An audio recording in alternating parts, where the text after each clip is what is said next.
नमस्कार मैत्रिणींनो, @आरतीज किचन 27 चॅनलवर आपल्या सगळ्यांचं स्वागत आहे। आज आपण एकदम झटपट बनणारी पांढऱ्या घेवड्याची भाजी पाहणार आहे। त्यासाठी मी कढईमध्ये तेल, जिरे, मोहरी आणि कढीपत्ता टाकलेला आहे थोडासा।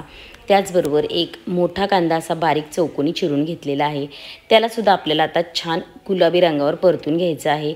वाटण टाकत नाहीये, त्यामुळे कांद्याला आपल्याला एकदम छान परतून घेतला गेला पाहिजे, म्हणून मी त्याच्यावर झाकण ठेवते।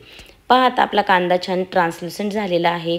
आता त्याच्यामध्ये आपल्याला अगदी अर्धा चमचा मी आलं लसूण पेस्ट टाकलेली आहे। तिला सुद्धा छान परतून घ्या, तिचा कच्चटपणा जाईपर्यंत परतून घ्यायचं आहे।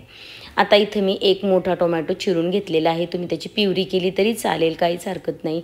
टोमॅटोला आपल्याला चांगलं परतून घ्यायचं त्याचा गाळ होईपर्यंत। आता मी तर फक्त कांदा आणि टोमॅटोला लागेल एवढंच मीठ टाकून घेते आहे, म्हणजे टोमॅटो सुद्धा लवकर परततील। त्याच्यावर आपण झाकण ठेवूया। आता मी का तेवढंच मीठ टाकलं, कारण की हे पांढऱ्या घेवड्याची भाजी वरण भात लावला होता त्याच्यावर हे लावलं होतं, मी प्लेट ठेवली होती। छान शिजून झाले, त्याच्यात हळद आणि मीठ टाकून घेतलं होतं, म्हणून आपण याच्यामध्ये फक्त कांदा टोमॅटो पुरतंच मीठ टाकले। पहा, आता झाकण काढलं, आपलं छानपैकी कांदा टोमॅटो परतून झाले। आता मसाल्यांमध्ये हळद, लाल तिखट, धनेपूड आणि गरम मसाला टाकला आहे, आणि 1 चमचा मी किचन किंग मसालासुद्धा टाकलेला आहे। आता इथं मसाले करपू नये म्हणून याच्यात अगदी थोडंसं पाणी टाकूया आणि मिक्स करूया। 1 मिनिटातच त्याला छानपैकी तेल सुटून जाईल आणि मस्त मसाले असे म्हणजे करपणार नाही, छान परतले जातील।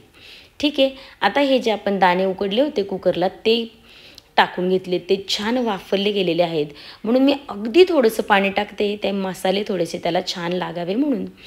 आता काय करायचं, गॅस एकदम स्लो करायचा आणि 5 मिनिटासाठी तरी तुम्ही त्याच्यावर झाकण ठेवून द्या, जेणेकरून मस्त त्याला वाफ येईन। छान असा वास सुटला आहे, मस्त अशी ही सुक्की भाजी आपली रेडी झाली आहे। टिफिनसाठी तर अगदी उत्तम पर्याय आहे। भाकरीबरोबर सुद्धा तुम्ही ही भाजी सर्व करू शकता, झटपट बनते।